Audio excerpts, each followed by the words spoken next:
நேர்கள் இணைந்து கொண்டிருப்பது ஃபோக்கஸ் தமிழ் வானொலியில் சதுரங்கம் நிகழ்ச்சி. இன்றைய சதுரங்கம் நிகழ்ச்சியில் நம்மோடு சிறப்பு விருந்தினராக இலங்கை தமிழரசு கட்சியின் செயலாளர் திரு எம்.ஏ. சுமந்திரன் அவர்கள் கலந்து சிறப்பிக்கின்றார். அவருடனான இந்த சந்திப்பு அரங்கத்தை வழமை போல எமது அரசியல் ஆய்வாளர் மெல்பர்ன் நகரிலிருந்து ராஜ் அவர்கள் நேர்களுக்காக தொகுத்து வழங்குகின்றார். அவர்களுடனான சந்திப்பு அரங்கத்துக்குள் நாங்கள் உங்களை அழைத்துச் செல்கின்றோம்.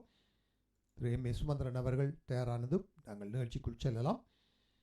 இந்த நிகழ்ச்சியில் நேர்கள் தொலைபேசி மூலம் அழைப்புகளை ஏற்படுத்த வேண்டாம் என்று அன்புடன் கேட்டுக்கொள்கிறோம். ஆரம்பத்தில் நாம் அவருடனான முக்கியமான கேள்வி பதில்களுடன் நகர்ந்த பின்னர் நேரம் இருக்கும் பட்சத்தில் அவரோடு நேர்கள் கேள்வி பதிலோடு இணைந்து கொள்ளலாம் என்பதையும் தெரிவித்துக் கொண்டு நாங்கள் நிகழ்ச்சிக்குள் செல்ல இருக்கிறோம். வணக்கம் திரு எம்.ஏ. சுமந்திரன் அவர்களே. வணக்கம். வணக்கம்.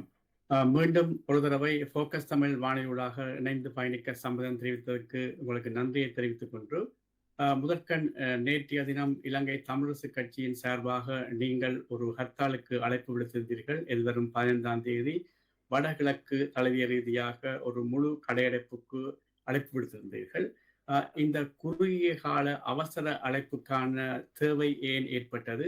இது சம்பந்தமாக ஏனைய அரசியல் கட்சிகள், தமிழ் முஸ்லிம் அரசியல் கட்சிகளுடன் உங்களுக்கான பேச்சுவார்த்தை நடத்தப்பட்டதா? அவர்களுடனான ஆதரவு எப்படி இருக்கின்றது என்பதை அறிய விரும்புகின்றோம். ஜீவன் தொண்டமானவர்கள் ஆதரவு தெரிவித்துள்ளதாக அறிய முடிகின்றது. அதற்கு மேலதிகமாக இது எவ்வாறு நடைபெறப் போகின்றது, ஒரு ஆதரவு உங்களுக்கு இருக்க போகின்றது என்பதை பற்றியும் அவசர தேவைக்கான காரணத்தையும் நாங்கள் ஒரு அறிய விரும்புகின்றோம். இது மிக முக்கியமான ஒரு விடயம். இராணுவ வீரர்கள் சட்டத்தை தங்களுடைய கையில் எடுத்து இப்படியாக பலரை தாக்கினதன் விளைவாக ஏற்பட்ட ஒரு மரணம். ஆகையினாலே இராணுவ பிரசன்னம் அதிகமாக வடக்கு கிழக்கு பிரதேசங்களில் இருக்கிறது. அதுக்கு நாங்கள் எதிராக பல தடவைகளிலே தொடர்ச்சியாக குரல் கொடுத்து வந்திருக்கிறோம். அதனுடைய ஒரு நேரடி விளைவு இது. ஆகையினால்தான் இந்த விடயம் சம்பந்தமாக பாரிய கவன ஈர்ப்பு ஒன்று நடத்துவதற்காக இப்படியாக ஒரு கதவடைப்பு ஒன்று செய்வதாக நாங்கள் தீர்மானித்தோம். சில கட்சிகளோடு நான் பேசியிருக்கிறேன். ஜீவன் தொண்டமானை பற்றி சொன்னீர்கள். அவர் தானாகவே எங்களோடு தொடர்பு கொண்டு நான் ஆதரவு கொடுக்கிறேன் என்று சொல்லி ஒரு அறிக்கையை வெளியிட்டிருக்கிறார். திரு மனோ கணேசன் தமிழ் போக்கு கூட்டணி சார்பாக ஆதரவு தெரிவித்த ஒரு அறிக்கையை வெளியிட்டிருக்கிறார். ஸ்ரீலங்கா முஸ்லீம் காங்கிரஸ் தாங்களும் ஆதரவு தெரிவிப்போம் என்று சொல்லியிருக்கிறார்கள். அவர்களுடைய அறிக்கையை நான் இன்னும் காணவில்லை. மஸ்தான் பாராளுமன்ற உறுப்பினர் நான் சந்தித்த போது இன்றைக்கு மரண வீட்டிலே சந்தித்தேன். அவர் தானும் இதற்கு ஆதரவு தெரிவிப்பதாக அறிவிப்பதாக சொல்லியிருந்தார். ஆகையினாலே வேறு பல வணிகர் கழகங்களோடு நாங்கள் பேசியிருக்கிறோம். அனைவரும் இதற்கு ஆதரவு தெரிவிப்பதாக சொல்லியிருக்கிறார்கள். ஆகையினாலே இந்த விடயத்திலே இது வெறுமனே அந்த ஒரு மரண சம்பவம் என்பது மட்டுமல்ல, அந்த மரண சம்பவம் பல விஷயங்களை எங்களுக்கு உணர்த்தி நிற்கிறது. ஒரு மாற்றம் ஏற்பட்டதாக அரசாங்கம் காண்பித்து கொண்டிருக்கிற வேளையிலே எந்த அப்படியான மாற்றங்கள் இல்லை. நடந்து கொண்டிருந்த விடயங்கள் தான் தொடர்ச்சியாக நடைபெறுகின்றன என்பதை எடுத்து காட்டுவதும், இது எப்படியாக இருந்தாலும் ஒருவர் மரணம் அடைந்திருக்கிறார். இராணுவ முகாம் உள்ளே அழைக்கப்பட்டு அவர் சாலை தாக்கப்பட்டு அவர் மரணம் அடைந்திருக்கிறார். ஆகையினாலே அது மிக முக்கியமான ஒரு எதிர்ப்பாக வெளிக்கொண்டு வர வேண்டிய தேவை இருக்கிறது. தமிழ் தேசிய தரப்பிலே இயங்குகின்ற தமிழ் கட்சிகள் இதுவரைக்கும் ஏதாவது நீங்கள் பேசியிருக்கின்றீர்களா? ஆதரவு தெரிவிப்பதற்கு சம்மதம் தெரிவித்திருக்கிறார்களா? தாங்கள் அழைப்பு விடுத்திருக்கிறோம். அவர்கள் ஆதரவு தெரிவிப்பார்கள் என்று எதிர்பார்க்கிறோம். சரி. அடுத்தபடியாக இப்படியான இராணுவ கெடுபிடிகள் தொடரும் இந்த நிலையிலே தமிழ் இன அழிப்புக்கான சான்றுகள் செம்மணியில் இருந்து ஆரம்பம் என்ற பொருள்பட ஒரு அறிவிப்பை நீங்கள் கடந்த வாரம் வெளியிட்டிருந்தீர்கள். இந்த விடயம் தொடர்பாக குற்றவாளியாக காணப்பட்ட சோமரத்ன ராஜபக்சனுடைய மனைவி ஒரு தனது கணவன் ஒரு சர்வதேச விசாரணை நடத்தப்பட்டால் உண்மையான குற்றவாளிகளை அடையாளம் காட்ட முடியும் என்ற விதமான ஒரு கடிதத்தை ஜனாதிபதி அனுரகுமார திசாநாயக்காவுக்கு எழுதியுள்ளதாக கடந்த வார பத்திரிகை ஒன்றிலே செய்தி வருகின்றது. இது இந்த நடவடிக்கை சாத்தியமானதா? அதாவது சர்வதேச விசாரணை ஒன்று இந்த விடயத்திலே சாத்தியமானதா? அது தொடர்பாக நீங்கள் என்ன விதமான நடவடிக்கைகளுக்கு உதவ முடியும் என்று சொல்ல முடியுமா? சர்வதேச விசாரணை என்பது ஒரு ஒரு விடயம். அதற்கு போவதற்கு முன்னதாக புதைகுழிகள் கண்டுபிடிக்கப்பட்டால் அந்தந்த நாட்டிலே இருக்கிற சட்டங்களின் அடிப்படையிலே தான் அந்த புதைகுழிகள் தோண்டப்படும். அதற்கான சட்ட விடயங்கள் அடிப்படையிலே மிகுதி நடைமுறைகள் கையாளப்படும். எங்களுடைய நாட்டிலே இப்படியான ஒரு கண்டுபிடிப்பை எடுத்தால் அதற்கு மேலதிகமாக, அதாவது அந்த வளமையாக ஒருவருடைய உடல்தான் காணப்படுவதாகத்தான் சட்டம் அனுமானிக்கிறது. அதற்கு மேலதிகமாக அவரை அடையாளம் கண்டால் அது சம்பந்தமான விசாரணைகள் நடத்தப்படும். அடையாளம் காணாவிட்டால் ஒரு பொது மயானத்திலே மீளவும் அடக்கம் செய்யப்படுவதற்கான நீதிவானுடைய உத்தரவு கொடுக்கப்படும். ஆனால் மனித புதைகுழி என்று சொல்லி ஏராளமான சடலங்கள் இப்படியாக சட்டத்துக்கு மாறாக அவர்கள் கொல்லப்பட்டதாக சந்தேகிக்கப்படுகிற விதத்திலே கண்டெடுக்கப்பட்டால் என்ன செய்வது என்பது சம்பந்தமாக உங்களுடைய சட்டத்திலே எதுவுமே கிடையாது. ஆகையினாலே நாங்கள் சர்வதேச ஈடுபாட்டை கோரியிருக்கிறோம். இதிலே 2 வகையான விடயங்கள். ஒன்று, நாட்டு சட்டங்கள் திருத்தப்பட வேண்டும், அதற்கு ஏதுவான விடயங்கள் செய்யப்பட வேண்டும். அதற்கு மேலதிகமாக கண்டெடுக்கப்படுகிற எலும்புக்கூடுகள் அடையாளம் காணுவதற்கான நிபுணத்துவம் இலங்கையிலே கிடையாது. ஆகையினாலே அதனை செய்வதற்கு நிச்சயமாக சர்வதேச ஈடுபாடு அவசியம். அப்படியாக அடையாளம் காண்பதற்கு சர்வதேச நிபுணர்கள் ஈடுபடுவதாக இருந்தால் தற்பொழுது இருந்தே அவர்கள் அந்த செயலிலே ஈடுபட வேண்டும். இல்லை என்றால் பிற ஒரு தருணத்திலே அவர்களுக்கு சான்று பொருட்கள் அனுப்பப்படுகிற போது அவர்கள் சொல்லுவார்கள், இது அங்கே இருந்து எடுக்கப்பட்டது, யாருடைய கையிலிருந்து யாருடைய கைக்கு மாறினது என்ற கேள்விகள் எல்லாம் எழும். ஆகவே செயின் ஆஃப் கஸ்டடி என்று சொல்லுவார்கள். ஆனபடினால்தான் நாங்கள் ஆரம்பத்திலேயே ஜனாதிபதிக்கு நானும் கட்சித் தலைவரும் ஒரு கடிதம் எழுதியிருக்கிறோம். இப்பொழுதே சர்வதேச மேற்பார்வையின் அடிப்படையிலே தான் இந்த நகர்வுகள் செய்யப்பட வேண்டும் என்பது. இதெல்லாம் செய்து முடிந்த பிறகுதான் யார் இவர்கள், எப்பொழுது இவர்கள் கொல்லப்பட்டிருக்கலாம், இவர்களை கொன்றவர்கள் யார் என்பதற்கான சந்தேகம் யார் மேலே வருகிறது என்று புலன் விசாரணையிலே தெரிய வருகிற போதுதான் ஒரு சர்வதேச மன்றிலே அதன் குற்றவியல் நீதிமன்ற விசாரணை நடைபெறுவதற்கான சாத்தியம் உண்டு. அதற்கும் நாட்டு சட்டங்கள் இப்பொழுது இடம் கொடுப்பதில்லை. ஆகவே நாங்கள் இறுதியிலே நடக்கப் போகிற ஒரு விஷயத்தை பற்றி இப்போ பேசவில்லை. உடனடியாக நடக்க வேண்டியது, அதாவது தோண்டப்படுகிற வேளையிலேயே சர்வதேச நிபுணர்களுடைய பிரசன்னம் அங்கே இருக்க வேண்டும். அதைத்தான் உடனடியாக நாங்கள் இப்பொழுது கோரியிருக்கிறோம். சரி, நான் கேட்ட கேள்வியின்படி இவருடைய சோமராஜ ராஜபக்சனுடைய மனைவியினுடைய அந்த கோரிக்கை சர்வதேச விசாரணை முன்னிலையிலே அவர் சாட்சியம் அளிக்க தயார் என்று கூறியிருக்கிறார். அப்படியான ஒரு நடவடிக்கை சாத்தியமானதா? இப்பொழுது தற்போது சாத்தியமில்லை. சர்வதேச நீதிமன்ற பொறிமுறை ஒன்று உருவாக்கப்பட்டால் அது சாத்தியமாகும். ஆகவே சர்வதேச நீதிமன்ற பொறிமுறை ஒன்று உருவாக்கப்பட வேண்டும் என்று நாங்கள் பலமாக அழுத்தம் கொடுத்து கொண்டிருக்கிறோம். 2015ஆம் ஆண்டு நிறைவேற்றப்பட்ட ஐக்கிய நாடுகள் மனித உரிமை பேரவை தீர்மானத்திலே இலங்கையும் இணைய அனுசரணை கொடுத்திருந்தது. அதிலே அப்படியாக சர்வதேச நீதிபதிகளும் அடங்கின ஒரு கலப்பு நீதிமன்ற பொறிமுறை இலங்கை இணங்கி இருந்தது. அப்படியானதொன்று. ஆனால் பிறகு இலங்கை அரசாங்கங்கள் அதனை தாங்கள் மறுதளிப்பதாக சொல்லியிருக்கிறார்கள். அப்படியான ஒரு பொறிமுறை வருமாக இருந்தால் அவர் அந்த நீதிமன்ற பொறிமுறையிலே அவர் சாட்சி கொடுக்கலாம்.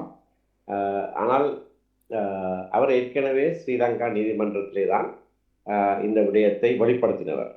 அவர் தனக்கு எதிராக மரண தண்டனை விதிக்கப்பட்ட வேளையிலே இந்த தகவலை வெளிப்படுத்தியதன் காரணமாகத்தான் முதலிலே செம்மணியிலே 15 எலும்புக்கூடுகள் கண்டெடுக்கப்பட்டன. தற்போது கண்டெடுக்கப்பட்டது தற்செயலாக கண்டெடுக்கப்பட்டது.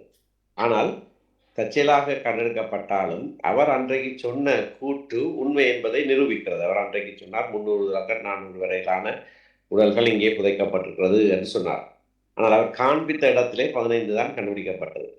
சற்று தள்ளித்தான் இப்பொழுது 100க்கு மேற்பட்டவை கண்டுபிடிக்கப்படுகின்றன. ஆகவே அன்றைக்கு அவர் சொன்னது உண்மை என்பது இப்பொழுது தெரிய வருகிறது. ஆகவே அவர் ஏற்கனவே அதை சொல்லி அது பதியப்பட்ட விடயமாக இருக்கிறது. அதிலே இருந்து மிகுதி விடயங்கள் கண்டெடுக்கப்படுற போது அவருடைய சாட்சியமும் முக்கியமானதாகிறது. ஏனென்றால் அவர்தான் இதில் யார் யார் ஈடுபட்டார்கள் என்ற விடயங்களை எல்லாம் நேரடி சாட்சியாக வெளிப்படுத்தக்கூடியவர். ஆகவே அவருடைய இந்த அது ஒரு சர்வதேச நீதிமன்றமாக இருக்கலாம் அல்லது சர்வதேச ஈடுபாட்டோடு அமைக்கப்படுகிற ஒரு நீதிமன்ற விசாரணை பொறிமுறையாக இருக்கலாம். அதிலே அவர் கொடுக்கக்கூடிய சாட்சியம் இந்த குற்றவாளிகளை கண்டுபிடிப்பதற்கு மிகவும் உதவியாக இருக்கும். இதே விதமாக முன்னாள் கடற்படை தளபதியும் ஒருவரும் கைது செய்யப்பட்டு இப்போது காவலில் இருக்கின்றார். அவரும் திருமலை கடற்படை முகாமிலே இருக்கின்ற ரகசிய முகாம் சம்பந்தமாகவும் அங்கு நடைபெற்ற சட்டவிரோத கொலைகள் சம்பந்தமாகவும் சில தகவலை வழங்கியுள்ளதாக சொல்லப்படுகின்றது. இது சம்பந்தமான மேலதிக தகவல்கள் எவ்வாறு நீதிமன்றத்தின் மூலம், அதாவது நாங்கள் 5 இளைஞர்கள் தமிழ் இளைஞர்கள் கடத்தப்பட்டு கொலை செய்யப்பட்ட சம்பவத்தை நாங்கள் ஞாபகப்படுத்த வேண்டும். கொழும்பிலே கடத்தப்பட்டு பின்னர் கொலை செய்யப்பட்டிருந்தார்கள். இதற்கும் அவர்களுக்கும் தொடர்பு இருப்பதாக கூட நம்பப்பட்டது. பின்னர் அதை நாங்கள் இந்த கடற்படை தளபதியும் கூட சில விடயங்களை சொல்லியிருக்கின்றார். இதை மேற்கொண்டு எங்களுக்கு சாதகமான விதத்திலே எவ்வாறு உபயோகிக்கக்கூடியதாக இருக்கும் என்னுடைய வாக்குமூலம்? 5 அல்ல, அது 5 என்பது அது வேறொரு 11 பேர் கடத்தப்பட்ட சம்பவத்திலே தான் திருவண்ணாமலை கடற்படை முகாமிலே தான் அவர்கள் கொல்லப்பட்டிருக்கிறார்கள் என்பதற்கான சாட்சியங்கள் இருந்தன. அந்த விசாரணைகள் நடைபெற்று கொண்டிருந்த போதுதான் கோட்டாபய ராஜபக்ச ஜனாதிபதியாகி அந்த விசாரணைகள் எல்லாவற்றையும் தடுத்திருந்தவர். ஆகையினாலே தற்போது கைது செய்யப்பட்டிருக்கிறவருடைய வாய்மொழியாகவோ அல்லது அந்த விசாரணைகள் துரிதப்படுத்தப்படுகிற போது யார் யார் அதிலே குற்றவாளிகளாக இருக்கிறார்கள் என்பது நிச்சயமாக கண்டு. சரி, நீங்கள் ஒரு ஜனாதிபதி சட்டத்திறனியாக தமிழ் மக்கள் மீது தொடுக்கப்படும் பலவிதமான ஆக்கிரமிப்புகளுக்காக நீங்கள் வாதாடி வருகின்றீர்கள். இந்த வகையிலே அண்மையிலே தையிட்டி விகாரை சம்பந்தமாக ஒரு வழக்கை நீங்கள் ஏற்று நடத்த வேண்டும் என்று அதற்கு சம்பந்தப்பட்ட பிரதேச சபை ஒரு தீர்மானத்தை நிறைவேற்றியிருக்கின்றதாக அறிகின்றோம். இது சம்பந்தமாக மேற்படி நடவடிக்கைகள் எடுக்கக்கூடிய சாத்தியக்கூறுகள் இருக்கின்றன. அவர்கள் தங்களுடைய கூட்டத்திலே ஒரு தீர்மானத்தை நிறைவேற்றினார்கள் என்று நானும் பத்திரிகை அது சம்பந்தமாக என்னோடு அவர் பேசவில்லை. அப்படியாக அவர் அணுகினால் என்னென்ன நடவடிக்கைகள் சட்டத்தின் கீழே எடுக்க முடியும் என்பதை ஆராய்ந்து நான் அந்த நடவடிக்கை எடுப்பேன். அடுத்தபடியாக தமிழ் தேசிய மக்கள் முன்னணி தலைமையிலான குழுவினர் மற்றும் சிவில் அமைப்புகள் ஐக்கிய நாடுகள் மனித உரிமை ஆணையாளர்களுக்கு ஒரு கடிதத்தை எழுதியிருந்தார்கள். அதற்கு உங்களுடன் பேசியதாகவும் நீங்கள் அதற்கு கொள்கை அளவிலே உடன்பட்டதாகவும், ஆனால் தலைவர் அதற்கு பின்னெடுத்ததாக கஜேந்திரகுமார் குற்றம் சாட்டியிருக்கின்றார். இது ஏதாவது விளக்கம் சொல்ல முடியுமா? கஜேந்திரகுமார் தன்னுடைய கற்பனையிலே பல விஷயங்களை சொல்லிக் கொண்டிருக்கிறார். அந்த கடிதம் அவர்கள் வரைந்த பிறகுதான் எங்களுக்கு அனுப்பி வைத்தார்கள். அவர்கள் கடிதத்தை வரைந்து அனுப்பின பிறகு கட்சித் தலைவர் வெளிப்படையாகவே சொன்னார், இது எங்களை வசைபாடிக்கொண்டு இந்த இப்படியாக கடிதத்தை கையொப்பமிடுறதுக்கு வாருங்கள் என்று இவர்கள் அழைக்க முடியாது. நாங்கள் பிரதான கட்சி என்றால் நாங்கள் பிரதான கட்சி, நாங்கள் அதன்படி செயற்படுவோம் என்று தலைவர் ஏற்கனவே சொல்லிவிட்டார். ஆனாலும் தொடர்ச்சியாக அந்த கடிதத்திலே கையொப்பமிடுமாறு எங்களுடைய பாராளுமன்ற உறுப்பினர்களையும் என்னையும் வற்புறுத்தி கொண்டே இருந்தார்கள். அந்த கடிதத்தின் உள்ளடக்கம் அல்ல பிரச்சனை. அதைத்தான் நான் சொன்னேன். கடிதத்தின் உள்ளடக்கம் இல்லை பிரச்சனை. ஆனால் அது செய்யப்பட்ட முறை. அது 2021ஆம் ஆண்டு நாங்கள் சேர்ந்து ஒரு கடிதத்தை எழுதின போது முதல்ல ஒரு கூட்டம் வைத்து பல கூட்டங்கள் வைத்திருந்தோம். இறுதியாக கொழும்பிலே ஒரு கூட்டம் வைத்து அவருடைய தரப்பும் என்னுடைய தரப்பும் பிரேரித்து வரையுமாறு நியமித்த பிறகு நாங்கள் அந்த கடிதம் எழுதி அனைவரும் கையொப்பமிட்டு அனுப்பியிருந்தோம்.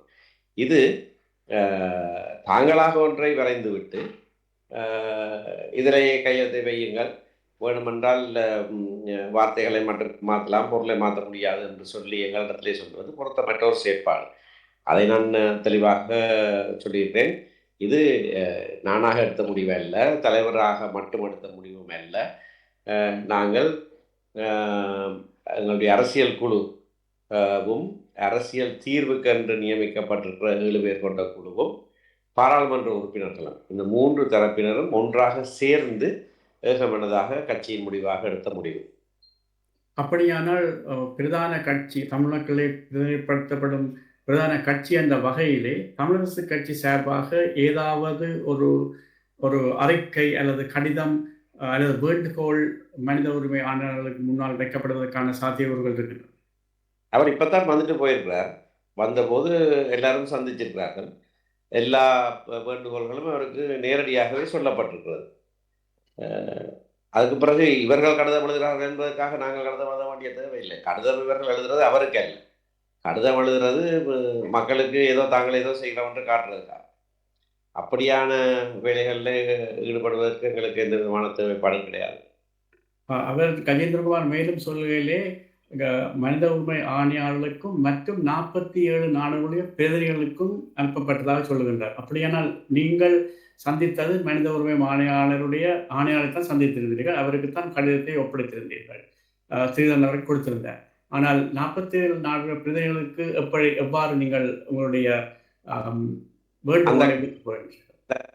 அந்த பிரதிநிதித்துவ நாடுகளுக்கும் கொடுக்கப்பட்டிருக்கிறது. அது மட்டுமல்ல, இந்த முறை ஒரு புதிதான ஒரு தீர்மானம் நிறைவேற்றப்பட வேண்டும்.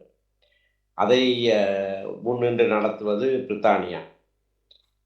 நான் பயங்கரமாகவே சொல்லியிருக்கிறேன். பிரித்தானியாவிலே நான் வெளியுறவுத்துறை அதிகாரிகளோடு சந்தித்து பேசியிருக்கிறேன். அது சம்பந்தமான விடயங்களை நான் அவர்களுக்கு சொல்லியிருக்கிறேன். அதற்கு மேலதிகமாக மனித உரிமை உயர்ஸ்தானிகருடைய வருகைக்கும் இந்த தீர்மானம் நிறைவேற்றப்பட போவதற்கு இடையிலே மிக முக்கியமான பல விடயங்கள் நடக்கின்றன. ஆகவே அது சம்பந்தமாக இந்த தீர்மானத்திலே உள்ளடக்கப்பட வேண்டிய விடயங்கள் சம்பந்தமாக நாங்கள் உறுப்பு நாடுகளோடு தொடர்பு கொள்வோம். அவர்களுக்கு தேவைப்பட்டால் கடிதம் மூலமாக அறிவிப்போம், அல்லது வேறு விதமாக அவர்களுக்கு நாங்கள் ஏற்கனவே அவர்களோடு பேசியிருக்கிறோம். எழுத்திலே கொடுக்க வேண்டுமானால் நாங்கள் அதனையும் உறுப்பு நாடுகளுக்கு கொடுப்போம்.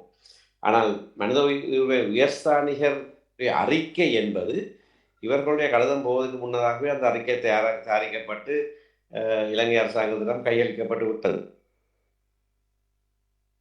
சரி, நீங்கள் சொன்ன அந்த விடயத்துக்கு வருவோமானால், நீங்கள் இங்கிலாந்துக்கான விஜயத்தில் பொழுது சர்வதேச விசாரணை கோரிக்கையை குழப்புவதற்கான ஒரு இரகசிய முயற்சியை எடுத்திருந்ததாக கஜேந்திரகுமார் பொன்னம்பலம் குற்றம் சாட்டியிருக்கின்றார். அதாவது இலங்கை அரசாங்கமானது இண்டிபெண்டன்ட் ப்ராசிக்யூட்டர்ஸ் ஆஃபீஸ் ஒன்றை நிறுவி அதனூடாக இந்த நிலைமையை கையாளுவதற்கான ஒரு முயற்சிகளை எடுத்து வரும் பொழுது அதற்கு ஆதரவு வழங்கும் முகமான ஒரு செய்தியை நீங்கள் பிரித்தானியாவுடைய வெளிவிவகார பிரதிநிதிகளுக்கு தெரிவிப்பதற்காகத்தான் இரகசிய பயணத்தை அங்கே மேற்கொண்டிருந்தீர்களாக சொல்லப்படுகிறது. இப்படியான செயற்பாடு, இப்படியான ஒரு நடவடிக்கை அங்கே மேற்கொள்ளப்பட்டதா? என்ன விதமான பேச்சுவார்த்தை அல்லது என்ன விதமான உறுதிப்பாடு அங்கே உங்களுக்கு வழங்கப்பட்டது பிரித்தானிய வெளிவிவகார பிரதிநிதியோட? இண்டிபெண்டன்ட் ப்ராசிக்யூட்டர்ஸ் ஆஃபீஸை பற்றி எந்த விதமான பேச்சுவார்த்தையுமே நடக்கவில்லை. கஜேந்திரகுமார் பொன்னம்பலம் எப்படியாக நான் என்ன கதைச்சேன் அவருக்கு அப்படி தெரியும். அதை பற்றி குழப்ப போறீங்கன்னு சொல்லித்தான் உடனடியாக அவசரமாக அந்த கடிதம் தலைவருக்கு அனுப்பப்பட்டதாக சொல்லியிருந்தார். முழுமையான கற்பனை. இண்டிபெண்டன்ட் ப்ராசிக்யூட்டர்ஸ் ஆஃபீஸுக்கு எந்த விதமான சம்பந்தமுமே கிடையாது. அவர் அவசரமாக தலைவருக்கு கடிதத்தை அனுப்பினேன், என்று சொல்லி ஒரு ஊடக சந்திப்பை நடத்தியிருந்தார். அதுக்கு பிறகு நான் அவரை சந்தித்து கேட்டேன். திரு வைத்திய சத்தியலிங்கம் இருக்கிற போது நான் கேட்டேன், எங்கே அதுக்கு இதுக்கும் என்ன முரண்பாடு? அவர் சொல்கிறார், நானும் தலைவரும் எழுதின கடிதத்துக்கும் அதுக்கு முதல் 2021 எழுதின கடிதத்துக்கும் முரண்பாடு இருப்பதாக சொல்லியிருந்தார். நானும் திருப்பி திருப்பி 2 கடிதத்தையும் படித்து பார்த்தேன், ஒரு முரண்பாடும் இல்லை. தலைவர்னு சொன்னால் தான் அதில் பிரிண்ட் அவுட் எடுத்து வச்சு ஒப்பிட்டு கூட பார்த்தேன், ஒரு முரண்பாடும் இல்லை. நான் நேரடியாக கேட்டேன், எங்கே அந்த முரண்பாடு இருக்கேன்னு, நீங்கள் இண்டிபெண்டன்ட் ப்ராசிக்யூட்டர் ஆஃபீஸை சப்போர்ட் பண்ணுறீங்கன்னு சொன்னார். அப்போ நான் அவர்கிட்ட கேட்டேன், அப்போ நீங்கள் இண்டிபெண்டன்ட் ப்ராசிக்யூட்டர்ஸ் ஆஃபீஸை நீங்கள் சப்போர்ட் பண்ண இல்லையான்னு கேட்டேன். இல்லை நாங்களும் சப்போர்ட் பண்ணுறோம்னு சொன்னார். அப்போ அதில் என்ன முரண்பாடுன்னு எனக்கு விளங்கல. பிறகு சொன்னார், அந்த கடிதத்தில் நாங்கள் அப்படி எழுதியிருக்கிறதாக சொன்னார். எனக்கு ஒரே குழப்பமாக இருந்தது. அந்த கடிதத்தில் அப்படி எழுதியிருக்கிறோமான்னு எனக்கு ஞாபகம் இருக்கல. நான் வீட்டை போய் கடிதத்தை பார்த்தா அந்த கடிதத்தில் அதை பற்றி எதுவுமே இல்லை. அதுக்கு அடுத்தடுத்த நாள் நாங்கள் சுவிட்சர்லாந்து தேசிய தினத்தோடு சம்பந்தப்பட்ட நிகழ்வில் கலந்து கொண்ட போது நாங்கள் சேர்ந்து பேசின போது நான் திரும்ப அவர்கிட்ட சொன்னேன், மற்றவர்கள் மத்தியில் எல்லாரும் கேட்டுக்கொண்டிருக்கேன், அவர்கிட்ட சொன்னேன், இப்படி சொன்னீங்க. நான் போய் பார்த்தேன், அங்கே அதை பற்றி எதுவுமே இல்லை. அதுக்கு அவர் சொல்கிறார், இல்லை அந்த கடிதத்தில் இல்லை, ஆனால் போன வாரம் பாராளுமன்றத்தில் ஒத்திவைப்பு பிரேரணையை கொண்டு வந்த திரு சாணக்கியன் ராசமாணிக்கம் இந்த இண்டிபெண்டன்ட் ப்ராசிக்யூட்டர்ஸ் ஆஃபீஸை பற்றி பேசினாராம். இப்போ சாணக்கியன் நல்ல காலம் சாணக்கியனும் அதில் இருந்தார். இப்போ சாணக்கியன் கேட்டார், அதுக்கும் இதுக்கும் என்ன தொடர்பு? அதில் பல விடயங்கள் நான் சொல்லியிருப்பேன், நீங்களும் அதுக்கு ஆதரவுன்னு சொல்கிறீங்க. பிறகு என்ன முரண்பாடுன்னா அவருக்கு எதுவுமே சொல்ல தெரியல, முழிக்கிறார். சும்மா பொய்களை புனைந்து கொண்டு நான் இங்கிலாந்திலே ஒரு சந்திப்பை நடத்தினால் அந்த சந்திப்பில் நான் என்னத்தை பேசுகிறேன், எதை பற்றி கலந்துரையாடுறேன்னு இவருக்கு அப்படி தெரியும். நான் அந்த கடைசி கூட்டத்தில் எல்லாருக்கும் முன்னால் வச்சுட்ட கேட்டேன், நான் போனது வந்தது நான் அங்கே காட்சியில் உனக்கு அப்படி தெரியும். நீ அப்படி போய் இப்போ சேர்ந்து வேலை செய்யணும்னு வச்சுக்கொண்டு இப்படி பொய்யாக மக்கள் முன்பாக கற்பனையில் உதிக்கிற விஷயங்களை சொல்லி கொண்டிருந்தால் நாங்கள் இப்படி ஒன்றாக சேர்ந்து வேலை செய்யணும்னு நான் கேட்டேன். அதுக்கு பதிலே இல்லை. அவர் தனக்கு மனதில் படுறது எல்லாத்தையும் வாயில் வர்றதுன்னு சொல்லி கொண்டிருக்கிறார். இண்டிபெண்டன்ட் ப்ராசிக்யூட்டர்ஸ் ஆஃபீஸுக்கு இதுக்கு என்ன தானும் அதுக்கு ஆதரவாம், அதையும் சொல்கிறார். இண்டிபெண்டன்ட் ப்ராசிக்யூட்டர்ஸ் ஆஃபீஸுக்கு தானும் ஆதரவாம். ஆனால் அதை சொல்லி இதை முடக்கிறப்பா மாட்டேன். நாங்கள் இது இண்டிபெண்டன்ட் ப்ராசிக்யூட்டர்ஸ் ஆஃபீஸை பற்றி ஒரு வார்த்தை கூட பேச இல்லை. ஏன்னா நாங்கள் பேசுகிறது செம்மணி விஷயத்தை பற்றி தான் நானும் தலைவரும் கடந்து பண்ணியிருந்தேன். அதில் சர்வதேச ஈடுபாடு உடனடியாக அவசியம் என்பதுதான் எங்களுடைய அந்த கடிதத்தில் இருக்கிற பிரதான கருப்பொருள். அப்போ அதை விட்டுட்டு சர்வதேச ஈடுபாட்டை குலைக்கிறதுக்காக நாங்கள் கடந்து எழுதுகிறோம் என்று அவர் சொல்கிறதுல எந்த விதமான உண்மையும் இல்லை, ஆதாரமும் இல்லை. வெறுமனே மக்களை குழப்புறதுக்காக சொல்லி கொண்டிருக்கிற கருத்துக்கள் இவை. சரி, இம்முறை ஒரு மென்மையான ஒரு தீர்மானம் வரவுள்ளதாக ஒரு செய்திகள் சொல்லுகின்றன. இது பற்றி ஏதாவது உங்களுக்கு நீங்கள் பிரித்தானிய வெளிவாத பிரதிகளுடன் பேசும் பொழுது கோடிகாட்டப்பட்டதா? பிரித்தானிய பிரதிநிதிகள் சொன்னார்கள், இலங்கை அரசாங்கம் தங்களுக்கு சொன்னதாக நாங்கள் இந்த விடயங்கள் எல்லாவற்றையும் செய்வதாக வாக்குறுதி கொடுத்திருக்கிறோம், அதை எங்களை செய்ய விடுங்கள், ஒரு தீர்மானம் தேவையில்லை. ஐக்கிய நாடுகள் மனித உரிமை பேரவையிலே ஒரு தீர்மானம் ஒன்று கொண்டு வரப்பட்டு அதன் அடிப்படையில் நாங்கள் செயற்படுவதாக இருந்தால் அதை செய்வதிலே நாட்டிலே அதை செய்வதிலே எங்களுக்கு சிக்கல்கள் கூடுதலாக இருக்கும். ஆகையினாலே தீர்மானம் வேண்டாம், நாங்கள் இதனை செய்கிறோம் என்று தங்களுக்கு சொன்னதாகவும் தாங்கள் அரசாங்கத்துக்கு சொல்லியிருப்பதாகவும், அப்படியாக தீர்மானத்தை கைவிடுவது நல்ல விஷயம் அல்ல, அதுக்கு இது டூ ஏர்லி, இப்போ அந்த தீர்மானத்தை நாங்கள் கைவிட முடியாது, நீங்கள் செய்வதாகத்தான் செய்யுங்க, அது நல்ல விஷயம். ஆனால் நீங்கள் செய்வீர்கள் என்ற ஒரு வாக்குறுதியின் அடிப்படையில் தீர்மானத்தை நிறைவேற்றாமல் விடுவது உசிதமான விடயம் அல்ல. ஆனபடினாலே நிச்சயமாக நாங்கள் தீர்மானத்தை நிறைவேற்றித்தான் செய்ய வரும் என்று தாங்கள் தெளிவாக சொல்லியிருப்பதாகத்தான் பிரித்தானிய பிரதிநிதிகள் சொன்னார்கள். அப்போ நான் அவர்களுக்கு என்னுடைய சிபாரிசாக நான் சொன்னது, சரி அப்படி அவர்கள் சொல்லியிருந்தால் அவர்கள் கொடுத்த வாக்குறுதிகளையும் அந்த தீர்மானத்தில் நீங்கள் சேர்த்து கொண்டு போம். இந்த வாக்குறுதிகளை கொடுத்திருக்கிறார்கள், அதை நாங்கள் வரவேற்கிறோம், அது நிறைவேற்றுவதற்கு காத்திருக்கிறோம், அது நிறைவேற்றுவதற்கு எங்களுடைய தொழில்நுட்ப உதவிகள் அனைத்தையும் நாங்கள் கொடுப்பதற்கு தயாராக இருக்கிறோம் என்று சொல்லி அப்படியும் ஒரு விஷயத்தை நீங்கள் உங்களோட தீர்மானத்தில் சொல்லலாம் என்று நான் அவர்களுக்கு பிரேரித்திருக்கிறேன். அவர்களுடைய தீர்மானம் எப்படி வரையப்படுமோ தெரியாது. இந்த தீர்மானங்கள் வரையப்படுகிற போது அதை நிறைவேற்றுவதற்கான 24 நாடுகளுடைய ஆதரவு பெறுகிற வரைக்கும் அந்த தீர்மானத்தின் சொற்கள் மாற்றப்படும். 23 நாடுகளோட ஆதரவு தான் இருக்குதுன்னு சொன்னால் அவர்கள் இன்னொரு நாட்டையும் சேர்த்துக் கொள்வதற்கு அந்த நாட்டு என்ன சொல்லுகிறது என்பதை கேட்டு அதுக்கேற்ற விதமாக வார்த்தை பாவனைகளை மாற்றுவார்கள். இல்லை என்றால் அதில் பிரயோசனம் இல்லை. தீர்மானம் தோற்கடிக்கப்பட்டால் அதில் எந்த பிரயோசனமும் இல்லை. ஆகவே நாடுகளோடு செய்யப்படுகிற அந்த முயற்சி அது பிரித்தானியாவும் இணை அனுசரணை நாடுகளும் சேர்ந்து அதை செய்வார்கள். ஆகையினால இறுதி தீர்மானம் எவ்வளவு வலுவுள்ளதாக இருக்கும் என்று இப்போ சொல்ல முடியாது. அது பேரவை கூட்டத்தொடர் தொடங்கின பிறகுதான் ஆரம்பத்தில் அவர்கள் ஒரு வரைவை கொடுப்பார்கள். அந்த வரைவு பல மாற்றங்களுக்கு உள்ளாகும். ஆகையினால அதை இப்போ எப்படியாக வரும் என்று சொல்ல முடியாது. ஆனால் நிறைவேற்றக்கூடிய தீர்மானத்தை தான் அவர்கள் நிறைவேற்றுவார்கள். நிறைவேற்ற முடியாமல் இருந்தால் என்ன, பல நாடுகள் தங்களுக்கு மீதான பிரச்சனை வரக்கூடாது என்பதற்காக சில வார்த்தை பிரயோகங்களை தவிர்க்க சொல்லி கேட்பார்கள். ஆகவே அந்த தீர்மானம் ஒரு மென்போக்கானதாக இருக்குமா இல்லையா என்று இப்போ சொல்வது கஷ்டம். அது அந்த அந்த நேரத்தில் வாக்களிக்கக்கூடிய நாடுகள் யார், ஒவ்வொரு பேரவையிலையும் அந்த வாக்களிக்கக்கூடிய நாடுகள் யார் என்பது மாறும்.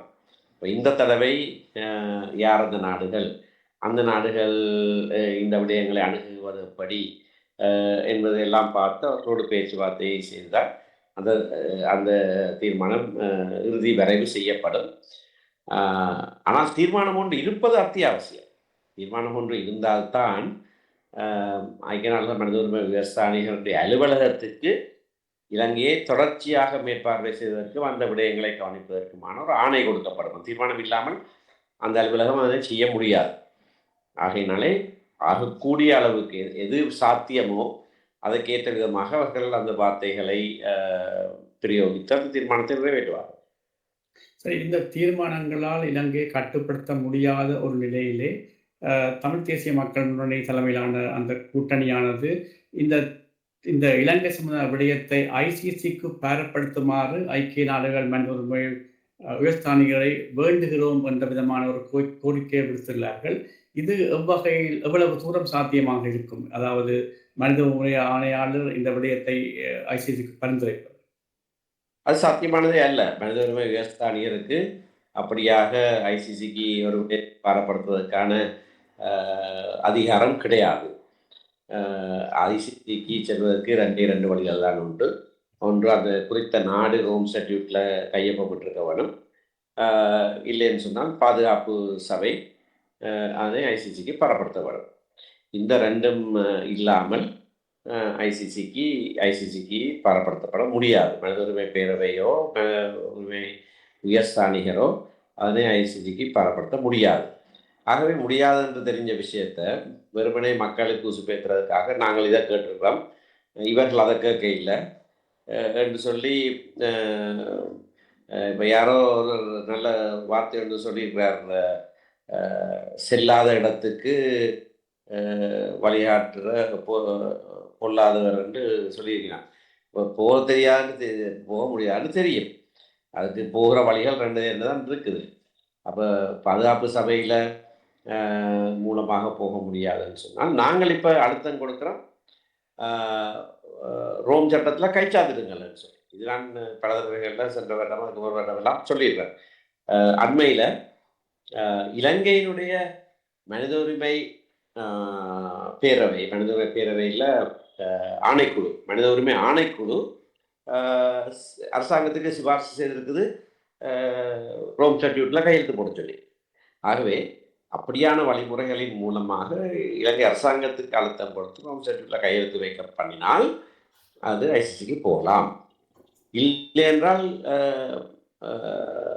பாதுகாப்பு சபையில் இருக்கிற நாடுகளோட பெரும்பான்மையை பெறுவது மட்டுமல்ல, நிரந்தர உறுப்பினர்களாக இருக்கிற 5 நாடுகளிலே ஒவ்வொரு நாடும் தங்களுடைய வீட்டோவை உபயோகிக்காமல் பண்ண வேண்டும். இது பல சொல்கிற ரஷ்யாவும் சைனாவும் தான் வீட்டோ உபயோகிக்கொண்டு ரஷ்யா சைனாவுக்கு முதல்ல அமெரிக்காவை பாவிக்கும் வீட்டோவை. ஆனபடினால அது சாத்தியமே அற்ற ஒரு விஷயம். ஆகவே போவதற்கு 2 வழிதான் சர்வதேச சட்டத்தில் இருக்கிறது என்று தெரிந்து கொண்டு முடியாத இன்னொரு வழியை உயர்ஸ்தானியர்கிட்ட அனுப்புங்கன்னு சொன்னால் உயர்ஸ்தானியர் என்ன நினைக்க போகிறார், இவங்களுக்கு எதுவுமே தெரியாது. என்னிடம் ஒரு கேள்வி இருக்கிறது. அதாவது நீங்கள் சில விடயங்களை சொல்லும் பொழுது சரி மாதிரி தெரிகின்றது. அதே மாதிரி அவர் சொல்லும் பொழுதும் சில விடயங்கள் சரி மாதிரி தெரிகின்றது. அதாவது இந்த விடயம், அதே மாதிரி ஏக்கிய ராஜ்ய விடயம் போன்ற விடயங்கள். நீங்கள் இருவரும் ஒரே மேடையிலே அமர்ந்திருந்து மக்கள் முன் இந்த விடயங்களை ஒரு விவாதம் மூலம் தெளிவுபடுத்துவதற்கான ஏதாவது வழிவகை இருக்குமா? விவாதம் ஒன்று நடத்துறதா இருந்தால் 2 பக்கமும் விவாதிக்கக்கூடிய விடயங்கள் இருக்க வேணும். அவர் கற்பனையில சொல்ற விஷயங்களை இல்ல, நீங்கள் கற்பனையில சொல்ல விடயங்களை நீங்க சட்ட ரீதியாக மறுதளிக்கும் பொழுது மக்கள் அது உங்களை நம்புவார்கள். அதாவது அவர் சொல்வதைத்தான் நம்புகிறார்கள் மக்கள். என்றால் மக்களை பொறுத்தவரைக்கும் இனிப்பான செய்திகள் அப்படியா? ருசியாக இருக்கும். அவர் சொல்றத மக்கள் நம்புறார்கள்னு நான் ஏற்றுக்கொள்ள இல்லை. அவர் சொல்றத மக்கள் நம்பினால் அவருக்கு இப்போ எத்தனையோ காலம் அவருக்கு அவர்கிட்ட கட்சிக்கு ஆணை கொடுக்கப்பட்டிருக்கும். அவர்கிட்ட கட்சியில் ஆக கூட்டினது ஒரே ஒரு உறுப்பினர் தான் தெரிவு செய்யப்படுறார். ஆனால் அப்படின்னால அவர் சொல்றத மக்கள் ஏற்றுக்கொள்ள இல்லை.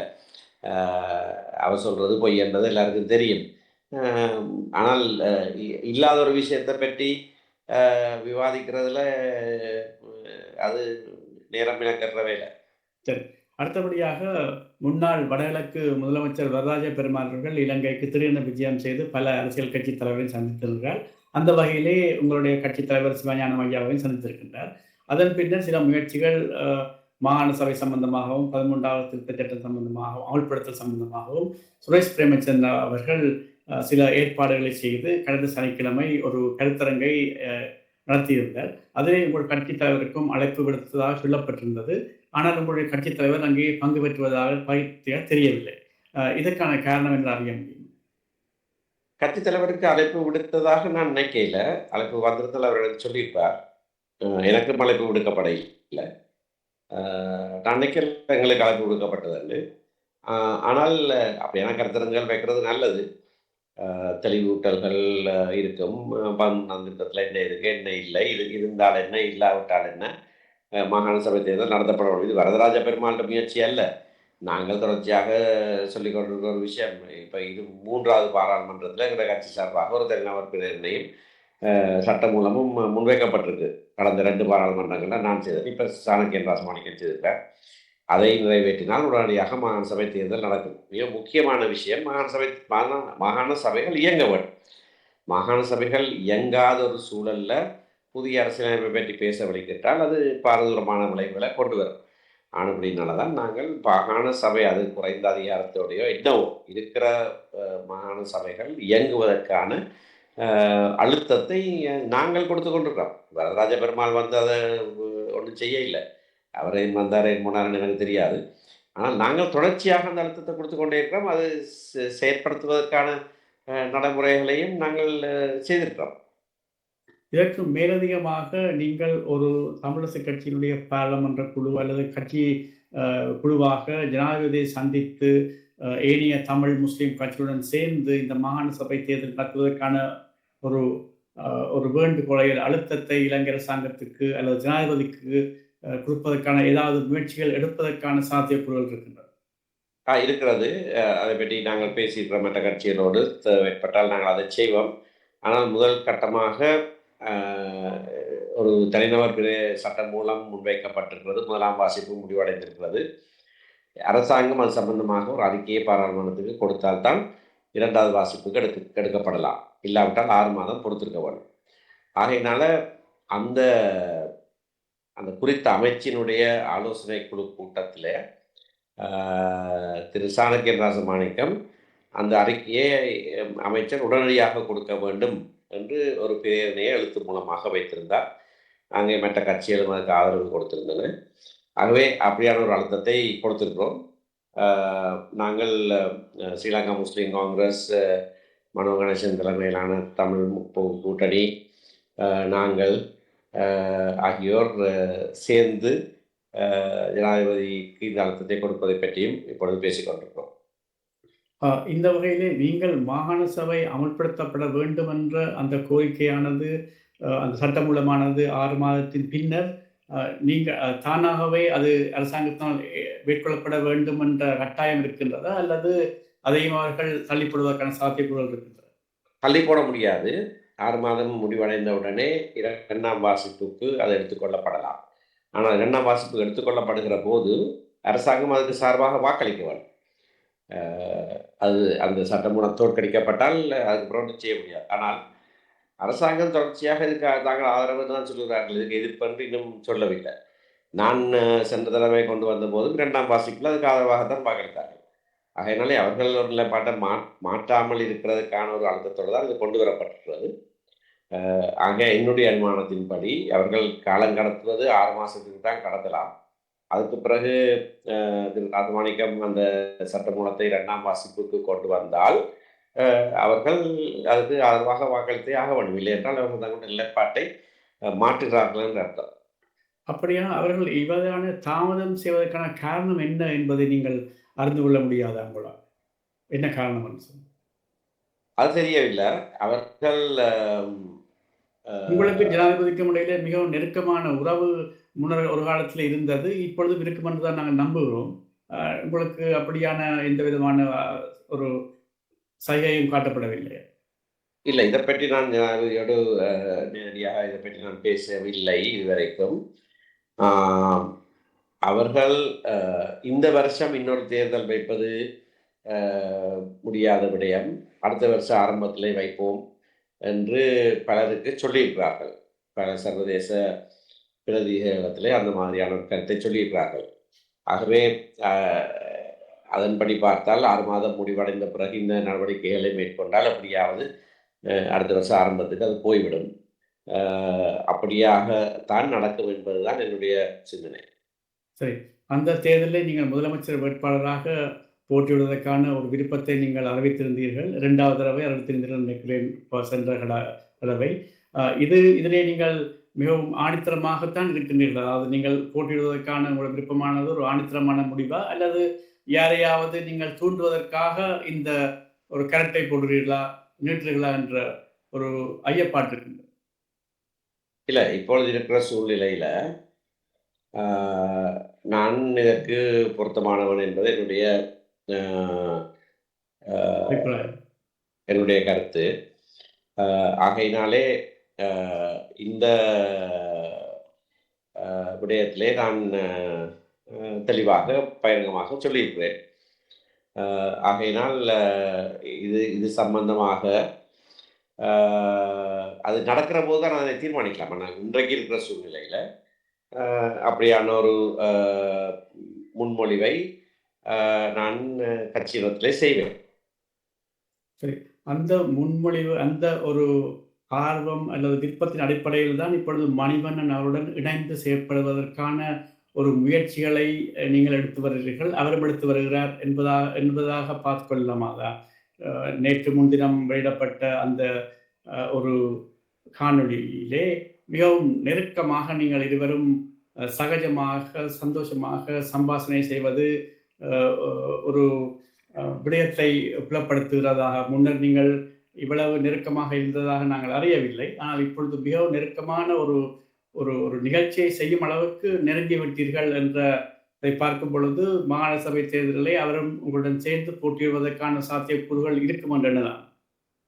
அதை பற்றி நாங்கள் அவர்களோடு பேசுவது கிடையாது. ஆனால் உள்ளூராட்சி மன்றங்களிலே நிர்வாகங்களை அமைக்கிற விடயத்திலே மிக அண்மையிலே நாங்கள் இணைந்து செயற்பட்டோம்.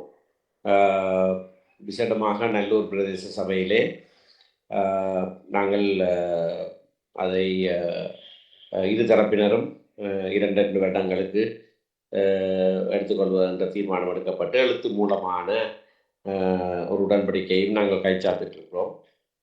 அவர்களை விட எங்களுக்கு ஒரு ஆசனம் கூடுதலாக இருந்தாலும் கூட முதல் தடவையாக அவர்களுக்கு அதை நாங்கள் கொடுத்திருக்கிறோம். அதற்கு மாற்றீடாக மற்ற எல்லா சபைகளிலையும் அவர்களுக்கு எங்கெங்கு ஆசனங்கள் இருந்ததோ அந்த இடங்களிலே அவர்கள் எங்களுக்கு ஆட்சி அமைப்பதற்கு உதவி இருக்கிறார்கள். ஆகவே அந்த சேர்ந்து செயற்படுகிற விடயம் இப்பொழுது உள்ளூராட்சி மன்ற தேர்தலுக்கு பிறகு அந்த நிர்வாகங்களை அமைக்கிற விடயத்திலே நாங்கள் ஒற்றுமையாக செயற்பட்டதான் அதனுடைய ஆரம்பம். அவ்வளவுதான். அதுக்கு மேல் அதிகமாக நாங்கள் எதுவும் பேசவில்லை. மாகாண சபை தேர்தல் வந்தால் நான் மற்ற கட்சிகளோடும் ஜனநாயக தமிழ் தேசிய கூட்டணியோடும் இதை பற்றி பேசியிருக்கிறோம். அவர்களும் இந்த நிர்வாகங்களை அமைப்பதற்கு முன்பதாக எங்களோட 2 தலைவர்கள் பேசினார்கள். அந்த வேளையிலே இப்படி இதை பற்றி கேட்டார்கள். இப்படியான ஒரு செய்தி நான் சொன்னேன், அது கட்சி இடத்துல நான் சொல்லுவேன். இப்போ நாங்களும் சேர்ந்து செயற்பட வேணும்னு சொன்னார்கள். சேர்ந்து செயற்படலாம். அப்போ சுரேஷ் சொன்னார், அப்படி என்றால் அந்த நேரத்தில் தானே நாங்கள் எல்லாரும் சேர்ந்து தானே தீர்மானிக்க வேணும் யார் முதலமைச்சர் வேட்பாளர் என்று. நான் சொன்னோம், அது சரி, அதில் எல்லாம் தீர்மானிக்க வேணும். நான் என்ன சொல்லியிருக்கிறேன், நான் முன் வருவேன் என்று சொல்லியிருக்கிறேன், அவ்வளோதான். நான் முன் வருவேன், தீர்மானிக்க வேண்டியவர்கள் சேர்ந்து தீர்மானிக்கலாம். அடுத்தபடியாக வடமாகாணத்தை பொறுத்தவரைக்கும் வேதநாயம் அவர்கள் கவர்னராக நியமிக்கப்பட்டு தன்னுடைய சேவையை ஆற்றி வருகின்றார். அவருடைய சேவை சம்பந்தமாக உங்களுடைய அபிப்பிராயம் என்ன? எப்படியான ஒரு முன்னர் இருந்த கவர்னரை விட ஒரு வித்தியாசமாக அல்லது தமிழ் மக்களுக்கு நன்மை பயக்கும் விதமான ஒரு செயற்பாட்டை செய்து வருவதாக நோக்கலாமா, அல்லது அரசாங்கத்தின் அந்த அறிவுறுத்தல் படிதான் செய்கின்றதாக எடுத்துக்கொள்ளலாம்? திரு வேதநாயனை பொறுத்தவரையில் மிகவும் நேர்மையான உத்தியோகத்தராக இருந்தவர். எந்த விதமான தவறான செயற்பாட்டிலே ஈடுபட்டதான கருத்து அவரிடத்திலேயும் கிடையாது. மிக மிக நேர்மையானவர். ஆகவே அவர் ஆளுநராக இருப்பது நல்ல ஒரு விடயம். அவருடைய செயற்பாடுகளை பொறுத்தவரையிலே இப்போ இதுவரைக்கும் நாங்கள் எதுவும் சொல்ல முடியாது. ஏனென்றால் அவர் வந்து ஜனாதிபதியினுடைய முகவராகத்தான் நியமிக்கப்பட்டிருக்கிறார். ஆகையினாலே எந்த ஆளுநரும் அது யாராக இருந்தாலும் ஜனாதிபதியுடைய சிந்தனைக்கு மாறாக அவர்கள் செயற்பட முடியாது.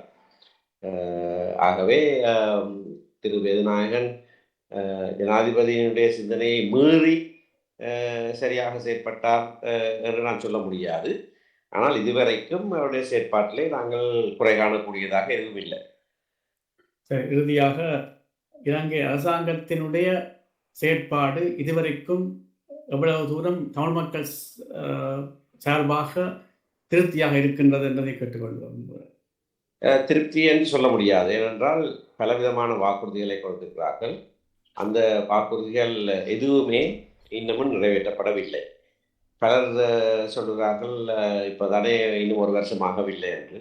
சரி, 1 வருஷம் ஆகவில்லை என்பது உண்மை. 10 மாதம் ஆகியிருக்கு. ஆனால் இந்த 10 மாதத்தில் செய்திருக்கக்கூடிய பல விடயங்கள் இருக்கு. விசேஷமாக காணிகளை விடுவிக்கிற விடயம் ஒரு அங்குலம் கூட இன்னமும் விடுவிக்கப்படவில்லை. அரசியல் கைதி ஒருவர் கூட விடுவிக்கப்படவில்லை. இதெல்லாம் 1 மாதத்திலே செய்து முடிச்சிருக்கக்கூடிய விஷயங்கள். அப்படியாக பல விடயங்கள் செய்திருக்கக்கூடிய சிறிய சிறிய விடயங்களே பல இருக்கிறது. ஆனால் எதுவுமே இன்னமும் செய்யப்படவில்லை. செய்யப்படுகிறதெல்லாம் கொடுத்த வாக்குறுதிகளை மீள கொடுத்து கொண்டிருக்கிறார்கள். சில நாட்களுக்கு முன்னர் பாராளுமன்றத்தில் 1.5 மணித்தியாலம் ஜனாதிபதி பேசின போது தான் கொடுத்த வாக்குறுதி எல்லாத்தையும் திரும்பவும் சொன்னார், நாங்கள் செய்வோம்னு சொன்னார். அது மட்டும்தான் நடக்குதே தவிர செய்கையில் நாங்கள் இதுவரை எதையும் காணவில்லை.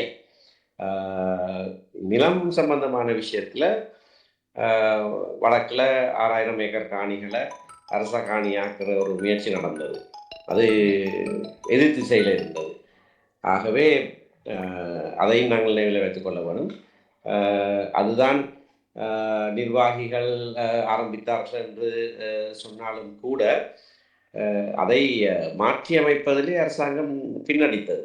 பல அழுத்தங்களுக்கு பிறகு நாங்கள் அதை மீளப்பெறுவோம் என்று அறிவித்த பிறகும் கூட 1 மாதத்துக்கு மீளப்பெறவில்லை. நான் வழக்கு தாக்கல் செய்து 3 தடவைகள் நீதிமன்றத்தில் வழக்கு வந்த பிறகும் கூட அவர்கள் அந்த வாக்குறுதியை கொடுக்க இல்லை. கடைசியாக நீதிமன்றம் ஒரு இடைக்கால உத்தரவை கொடுத்த பிறகுதான் அதனை மீளக்கை வாங்கினார்கள். ஆகவே அப்படியான விஷயங்களில் எங்களுக்கு பாரிய அதிருப்தி அரசாங்கத்தின் மேலே இருக்குது. நன்றி திரு சுமந்திரன் அவர்களே. கடந்த உள்ளூராட்சி சபை தேர்தலிலே மீண்டும் தமிழரசு கட்சி தமிழ் மக்களுடைய அமோக ஆதரவை பெற்று என்பிபியினுடைய அந்த ஆதிக்கத்தை வடக்கு கிழக்கில் இருந்து ஓரளவுக்கு நீங்கள் மீளவும் கைப்பற்றி இருப்பதாக சொல்லப்படுகிறது. இது உண்மையாக தமிழ் மக்கள் மீளவும் தமிழ் தேசியத்தின் பக்கம் இருக்கிறார்கள் என்பதற்கான ஒரு ஆதாரமாக நீங்கள் பார்க்கிறீர்களா, அல்லது என்பிபி அரசாங்கத்தினுடைய பலகீனமான செயற்பாடுகளால் தமிழ் மக்கள் மீளவும் தமிழரசு கட்சியை நம்புகிறார்கள் என்று பார்க்கிறீர்கள்? எப்படி இதை நீங்கள் பார்க்கிறீர்கள்? என்பிபிக்கு பாராளுமன்ற தேர்தலில் மக்கள் வாக்களித்த போது ஒரு எதிர்ப்பு வாக்காகத்தான் வாக்களித்தார்கள். எதுவுமே நடக்கவில்லை, தமிழரசு கட்சியும் இவை எல்லாவற்றையும் இணைந்து கூட செயற்படுத்தவில்லை, ம். ஒரு அதிருப்தியில வாக்களித்தார்கள். ஆனால் வாக்களிக்கிற போது என்பிபிக்கு வாக்களித்தவர்களே எதிர்பார்க்கவில்லை, வடக்கில் அதுவும் விசேஷமாக யாழ்ப்பாணத்தில் அவர்களுக்கு தான் கூடுதலான வாக்கு கிடைக்கும் என்று. ம். தேர்தல் வந்த நேரமே அவர்கள் அப்போதான் அவர்களுக்கு தெரிய வந்தது, என்னுடைய அயல் வீட்டுக்காரனும் இவர்களுக்கு தான் வாக்களித்திருக்கார்கள் என்று. ஆகவே தேர்தல் முடிவு வந்த கையோடையே நாங்கள் தவறு இழைத்து விட்டோம், பெரிய தவறு ஒன்றை செய்து விட்டோம் என்கின்ற எண்ணம் மக்கள் மனதிலே இருந்தது.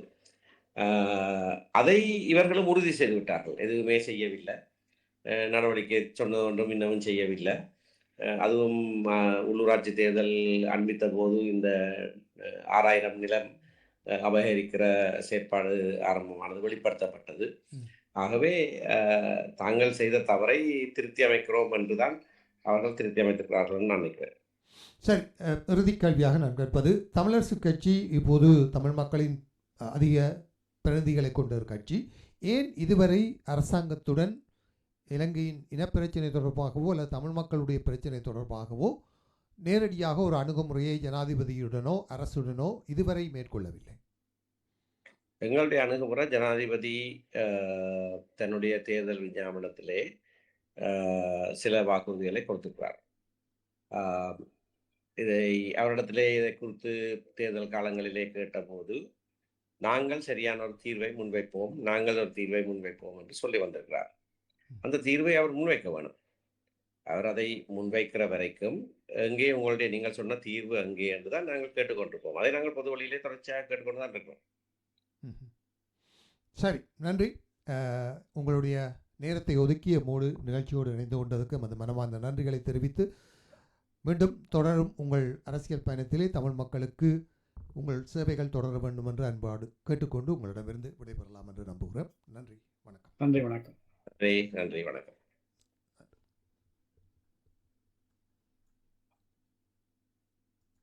நேர்கள் இதுவரை ஃபோக்கஸ் தமிழ் வானொலியில் சதுரங்கம் நிகழ்ச்சியில் இலங்கை தமிழரசு கட்சியின் செயலாளர் திரு எம்.ஏ. சுமந்திரன் அவர்கள் கலந்து சிறப்பித்த சதுரங்கம் இடம்பெற கேட்டீர்கள்.